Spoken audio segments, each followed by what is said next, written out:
White-collar deception, the 8 biggest corporate frauds of the 21st century. In the 21st century, we've watched some of the world's most respected brands crumble under the weight of their own deception. Behind the logos and earnings calls were stories of hidden losses, fake sales, rigged software, and promises that were never real. These weren't just accounting errors. They were calculated betrayals by CEOs, boardrooms, and entire corporate cultures. This series looks closely at 8 of the most shocking corporate frauds of our time, from Enron AS energy empire built on lies to Theranos' promise of revolutionizing medicine with technology that didn't work. We'll revisit the fall of WorldCom, where ambition turned into cooked books. We'll walk through Wirecard's $1.9 billion hole, Parmalat's fake bank accounts, and Satyam's Indian Enron. We'll dissect how Volkswagen cheated emissions tests and how Luckin Coffee created hype by inventing sales. Each episode unpacks not just what happened, but how it happened, how good people were misled, how red flags were ignored, and how the cost of silence was far greater than the cost of truth. By the end of this series, you won't just understand these frauds, you'll see the patterns. What goes wrong when ethics are an afterthought, why transparency, accountability, and whistleblowers matter, and how, when trust is broken, the damage ripples far beyond Wall Street, because these aren't just business stories, they're warnings. Let's start with the House of Cards story, 2001. Enron. Imagine a company so powerful and admired that it was once celebrated as the crown jewel of American capitalism. Enron wasn't just successful, it was dazzling. Fortune magazine named it America's most innovative company 6 years in a row. Investors loved it. Politicians praised it. Wall Street couldn't get enough of it. At its peak, Enron was valued at over $70 billion. Its executives were hailed as visionaries. The company portrayed itself as a pioneer in the energy sector, reinventing how the world thought about electricity, natural gas, and even broadband. It didn't just sell energy, it sold the idea of the future. But behind the glossy annual reports and the soaring stock prices was something else entirely. A sophisticated illusion. Enron's leaders, Jeff Skilling, the bold and aggressive CEO, and Ken Lay, the smooth-talking chairman, had built their empire on a foundation of accounting tricks and financial engineering. To maintain the appearance of unstoppable growth, Enron turned to something called Special Purpose Vehicles, or SPVs. These were complex entities used to move debt off Enron's balance sheet. On paper, the company looked healthy, even thriving. In reality, it was drowning in liabilities. The SPVs did more than hide debt. They created fake profits. Enron would transfer its underperforming assets to these entities, then record those transfers as gains. Losses were buried while earnings appeared to rise. It was a house of cards built on deception. Investors were misled. Wall Street analysts were silenced or seduced. Even employees were swept up in the excitement, encouraged to invest their retirement savings in Enron stock. All the while, the company's executives cashed out millions. The unraveling began slowly. A few skeptical voices started asking tough questions about Enron's financial statements. Journalists dug deeper. Whistleblowers emerged. Then in October 2001, the truth began to surface. The Securities and Exchange Commission launched an investigation. Credit rating agencies downgraded Enron's stock. Confidence collapsed. Within weeks, Enron went from Wall Street star to bankruptcy court. In December 2001, it filed for what was then the largest bankruptcy in U.S. history. Over $74 billion in shareholder value was wiped out. Thousands of employees lost their jobs and life savings. Retirement accounts were decimated. Jeff Skilling and Ken Lay would later face federal charges. Lay died before sentencing, but Skilling was convicted and sentenced to prison. The scandal didn't just destroy Enron, it shook the foundations of corporate America. Out of the ashes came the Sarbanes-Oxley Act, a sweeping piece of legislation aimed at increasing corporate accountability and preventing such fraud in the future. It was a hard lesson, learned at great cost. Enron is no longer just the name of a failed company. It's a symbol, a powerful reminder of how unchecked ambition, manipulated numbers, and blind trust can bring even the most celebrated empires to their knees.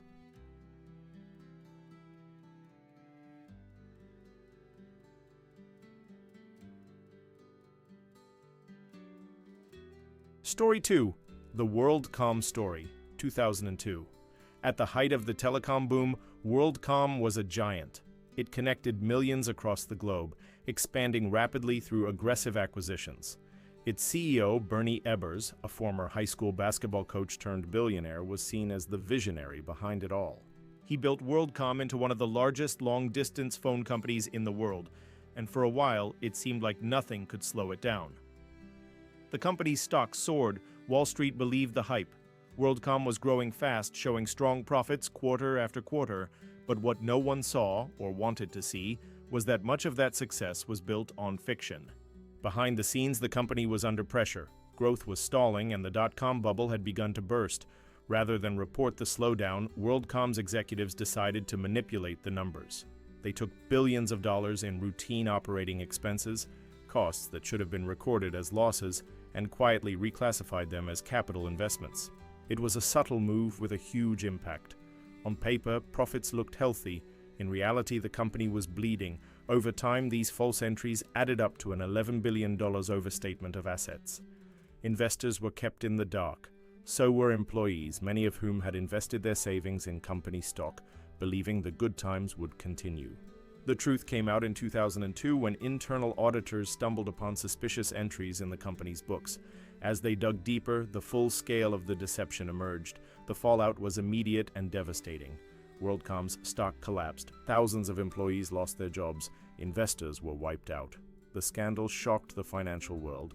It wasn't just the size of the fraud, it was the ease with which it had been carried out and how long it had gone undetected. Bernie Ebbers, once the face of success, was convicted of fraud and conspiracy. In 2005, he was sentenced to 25 years in federal prison. At the time, WorldCom's collapse was the largest accounting fraud in U.S. history. It exposed glaring weaknesses in corporate oversight and added more fuel to the growing demand for reform. Together with the Enron debacle, it helped push forward tighter regulations, including the Sarbanes-Oxley Act. WorldCom is now gone, absorbed into other companies, its name erased from buildings and headlines. But its story remains a warning of how ambition, unchecked by integrity, can lead to the fall of even the most powerful institutions. Story 3. Wirecard, the $1.9 billion black hole, 2020. For years, Wirecard was the poster child of Germany's tech ambitions. A rising star in the fintech world, the company promised to revolutionize digital payments. It was sleek, modern, and fast-growing. Everything Europe wanted in a homegrown alternative to Silicon Valley's dominance. Based just outside Munich, Wirecard processed electronic payments for businesses around the world. It grew quickly, expanding into Asia, the Middle East, and beyond. In 2018, it achieved what many startups could only dream of. It joined Germany's prestigious DAX index, replacing Commerzbank. For a moment, it looked like the future of European finance had arrived. But behind the scenes, the company was hiding a secret, a very large one. Questions about Wirecard's accounting practices had been circulating for years. Financial journalists, particularly at the Financial Times, had published detailed investigations suggesting irregularities in how the company recorded revenue, especially from overseas subsidiaries. Wirecard dismissed the claims, accusing critics of market manipulation. The German financial regulator, BaFin, went so far as to investigate the journalists, not the company. Confidence in Wirecard remained largely intact until it couldn't anymore. The unraveling began in earnest in June 2020. Wirecard's longtime auditor, Ernst & Young, refused to sign off on the company's annual accounts. The reason? They couldn't verify the existence of $1.9 billion, supposedly held in escrow accounts at 2 Philippine banks. That money was meant to represent client funds from Wirecard's operations in Asia. When investigators contacted the banks, both denied holding the funds. One even said it had never done business with Wirecard. Suddenly, the truth was unavoidable. The money wasn't missing. It had never existed. Wirecard's CEO, Markus Braun, had long defended the company's reputation. Charismatic and confident, he had helped grow the firm into a global player. But as the scandal broke, he resigned and was quickly arrested on charges of fraud, market manipulation, and embezzlement. Prosecutors accused him and other executives of inflating revenue to maintain the illusion of success and keep the share price high. Jan Marsalek, the company's COO and another key figure in the scandal, was fired and then vanished. He is still on the run, reportedly traveling through various countries under false identities, with alleged connections to intelligence networks and shadowy Russian operatives. His disappearance only added to the intrigue. In the wake of the scandal, Wirecard filed for insolvency. Billions in market value were destroyed. Shareholders, creditors, and regulators were left stunned, but the damage didn't stop with Wirecard. The scandal sent shockwaves through Europe's financial system. It was a massive embarrassment for German regulators, particularly BaFin, which had failed to act despite years of red flags. Ernst & Young, one of the world's largest audit firms, was also deeply criticized for signing off on Wirecard's books for over a decade despite mounting inconsistencies. In the aftermath, Germany moved to overhaul its financial regulatory system. BaFin's leadership was replaced. Wirecard became a symbol not of innovation, but of oversight failure, and a sobering lesson that even in the heart of Europe's financial system, fraud on a massive scale can go unchecked for years. What was once a $24 billion company had collapsed in disgrace, and the $1.9 billion still missing, still unaccounted for. A black hole in the center of one of the most stunning corporate implosions in modern European history.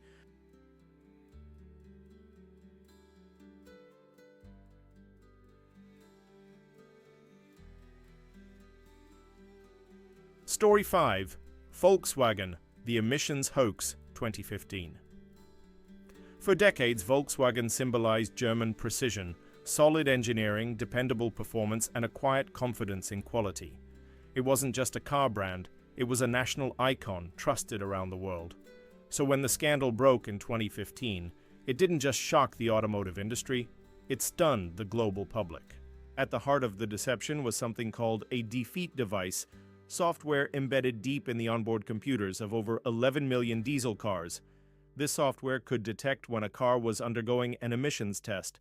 In those moments, it activated full emissions controls, allowing the car to appear clean and compliant with environmental standards.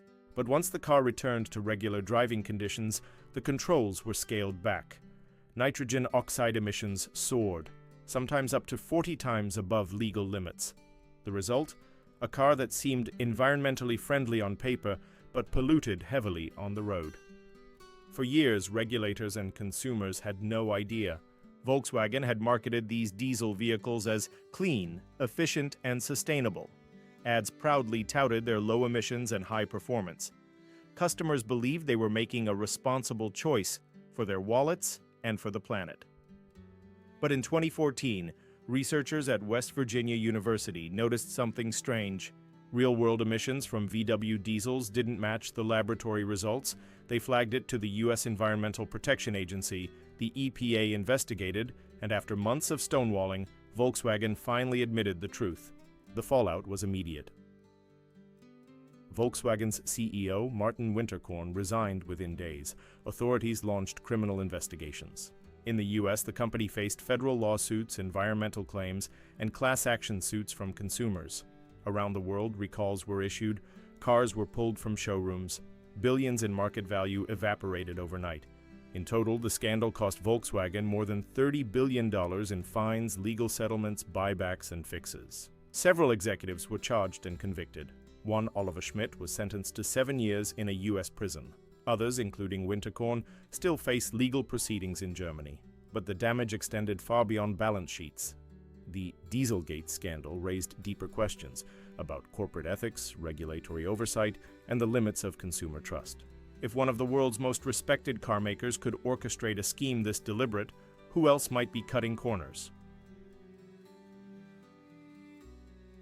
Because in the end, this wasn't just about dirty air or faulty software, it was about a betrayal, a company that sold trust, then quietly rewrote the rules behind the curtain. Story 6. Parmalat, the Milky Mirage, 2003. For years, Parmalat was one of Italy's corporate success stories. Known in households across Europe and beyond, it stood for fresh milk, juice boxes, yogurt, and stability. Its products lined grocery shelves, and its name was synonymous with Italian quality. But behind the familiar logo lay a financial illusion, one so elaborate it would come to be known as one of the largest corporate frauds in European history. It all came crashing down in December 2003. The story begins with Callisto Tanzi, Parmalat's founder and longtime CEO. To the outside world, Tanzi was a humble, soft-spoken businessman who had built a dairy empire from scratch. He started the company in 1961, turning a small family-run business into a multinational food giant with operations in over 30 countries. But as Parmalat expanded rapidly through acquisitions and borrowing, cracks began to form. Tanzi and his inner circle were hiding something: massive debt. Instead of slowing down or being transparent with investors, they doubled down on deception. They created a maze of shell companies, many offshore, and moved money around with the precision of illusionists. The goal was simple: make Parmalat look healthier than it actually was. One of the boldest moves came in the form of a supposed $3.9 billion account held at Bank of America in the Cayman Islands. On paper, this account balanced Parmalat's books. It reassured creditors. It reassured investors. It was fake. When auditors asked to verify the account in 2003, the truth finally surfaced. Bank of America had no such account. It had never existed. The documents were forged. The revelation sent shockwaves through Italy's financial system. Parmalat, once the darling of the Milan Stock Exchange, had a $14 billion black hole in its finances. It had been propped up by a decade of falsified accounts, forged documents, and phantom transactions. The milk empire was built on lies. Callisto Tanzi was arrested. As investigations unfolded, more shocking details emerged. He had siphoned off nearly €1 billion from the company to fund personal ventures, including buying a failing tourism business and even supporting a local football team, Parma FC. Over a dozen banks and financial institutions were dragged into the mess, accused of either enabling the fraud or failing to detect it. In the aftermath, Parmalat filed for bankruptcy, the biggest in European history at the time. Thousands of employees faced uncertainty. Investors lost billions. Italy was shaken to its core. Tanzi was eventually convicted of market rigging, fraud, and criminal association. He was sentenced to 18 years in prison. He would later admit, with understated regret, that he made mistakes.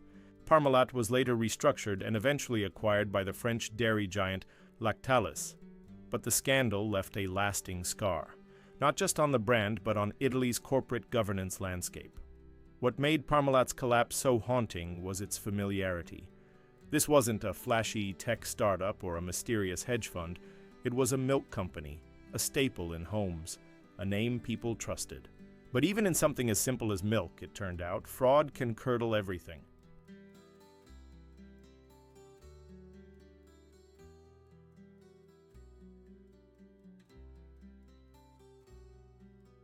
Story 4. Theranos. The Blood Lie, 2016. It began as a dream in Silicon Valley. A young Stanford dropout named Elizabeth Holmes promised nothing less than a revolution in medicine: faster, cheaper, more accessible blood testing for everyone. Her company, Theranos, would eliminate the need for needles, tubes, and expensive labs. With just a single drop of blood, she claimed, hundreds of tests could be run instantly from a small, portable device. Holmes was magnetic. She wore black turtlenecks in tribute to Steve Jobs. She spoke with an air of certainty and urgency. Investors listened.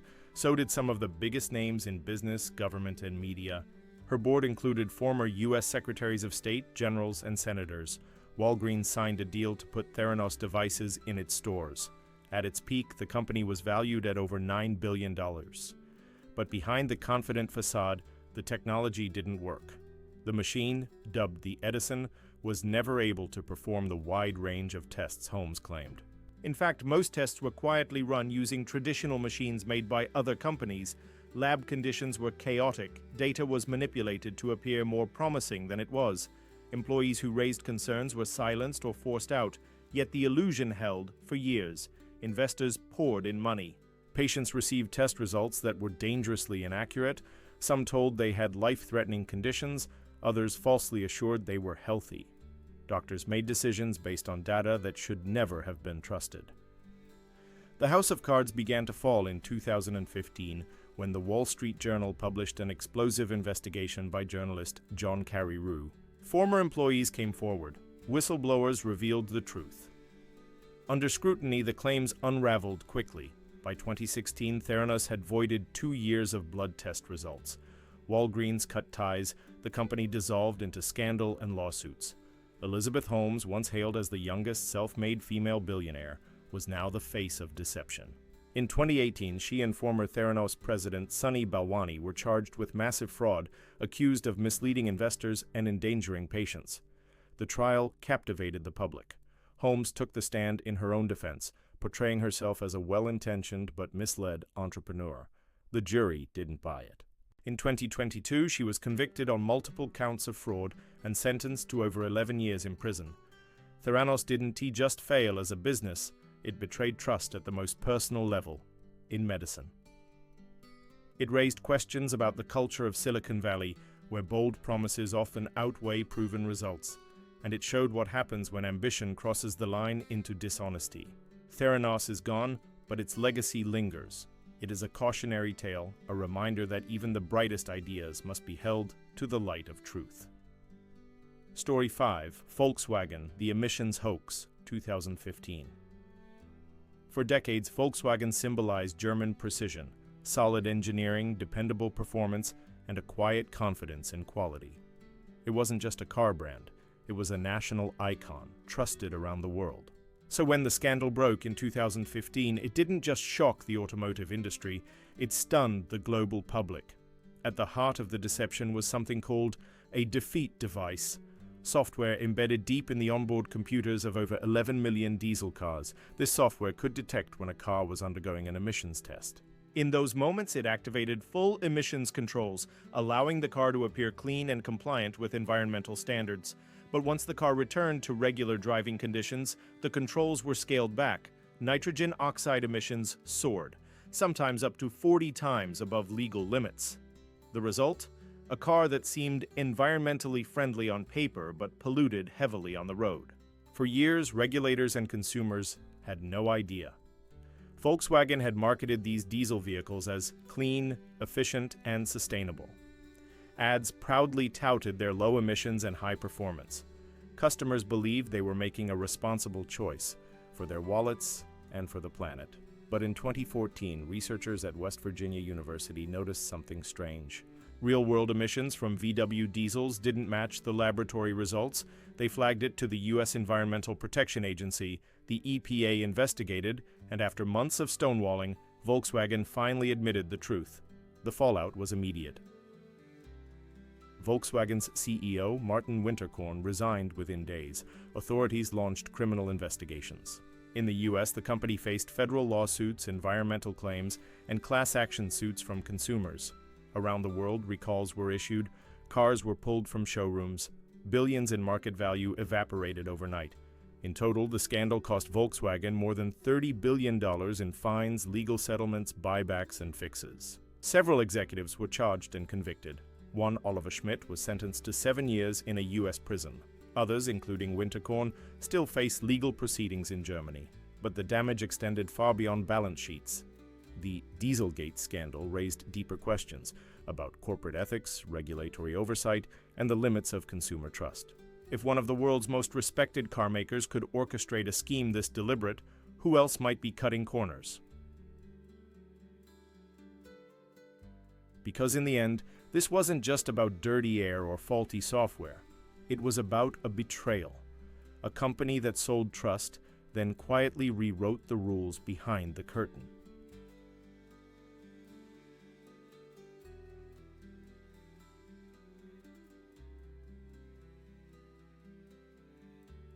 Story 7.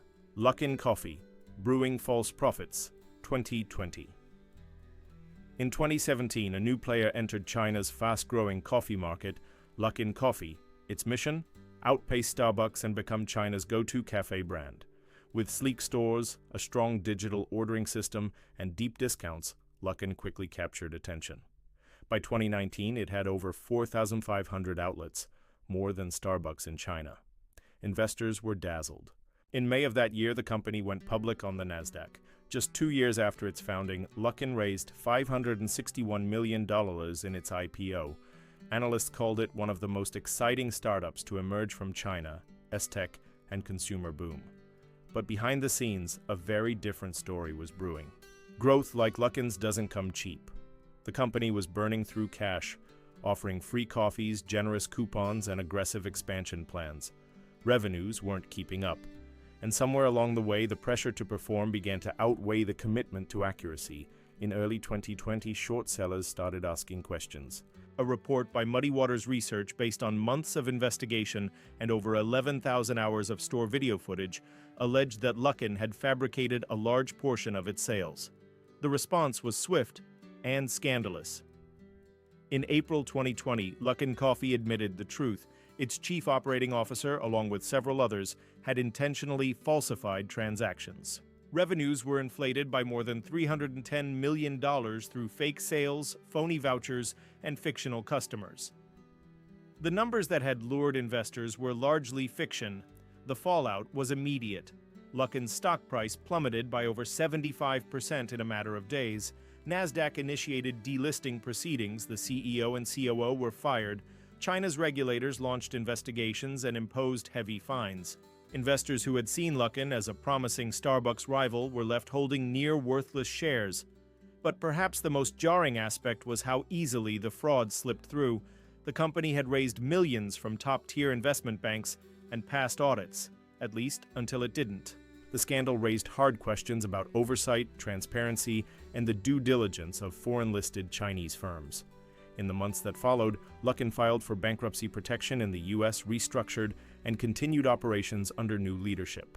Surprisingly, the brand survived. Under tighter controls and stripped of its former executives, it regained some footing in China's market. Still, the story of Luckin Coffee serves as a cautionary tale. In a world hungry for the next big thing, where growth is often worshipped and numbers tell stories, sometimes the most attractive figures turn out to be fiction. And investors, once again, paid the price. Story 8. Satyam Computers, India's Enron, 2009. At the height of India's IT boom, Satyam Computers was a star. Headquartered in Hyderabad, it served clients across the globe, boasted tens of thousands of employees, and was seen as a symbol of India's rising tech power. Its founder and chairman, Ramalinga Raju, was celebrated as a visionary, praised by politicians, business leaders, and investors alike. But behind the glowing headlines and stellar earnings reports was a fabrication of staggering proportions. In January 2009, India woke up to a shock that would rattle the very foundation of its corporate world. Ramalinga Raju, in a stunning confession, admitted to falsifying the company's accounts for years. Satyam had overstated its cash and bank balances by over $1.47 billion. In his own words, the fraud had reached a point where it was like riding a tiger, not knowing how to get off without being eaten. Raju had been inflating revenues and profits to meet market expectations. Fake invoices, forged documents, and a long trail of false entries had built up an illusion of success. For years, auditors, analysts, and regulators failed to catch on. Investors poured in money. Satyam's shares were traded on the New York Stock Exchange. On paper, everything looked perfect. But the cracks began to show when Raju tried to use Satyam's funds to acquire two infrastructure companies owned by his family. The move raised eyebrows, triggered investor backlash, and forced a retraction. The scrutiny that followed led to his admission, and the scandal exploded. The stock collapsed. Within days, billions of dollars in market value were wiped out. Clients fled, employees panicked, and for the global business community watching, India's Enron moment had arrived.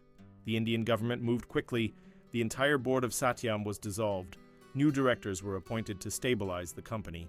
Investigations uncovered not only the extent of the fraud, but how easily it had gone undetected. Auditing firm PricewaterhouseCoopers was also put under the spotlight for failing to recognize the deception. Ramalinga Raju, along with several others, was arrested and later convicted. The scandal led to sweeping reforms in India's corporate governance, including stricter auditing oversight and more transparency in financial disclosures. Satyam, for all its fall, did not vanish. It was eventually sold to Tech Mahindra, restructured, and absorbed into a new entity, Mahindra Satyam, which later merged fully into Tech Mahindra. The brand may have disappeared, but the lessons it left behind remain etched into the conscience of Indian business. The story of Satyam is a warning. When ambition overtakes integrity, even the most successful-looking empires can collapse overnight.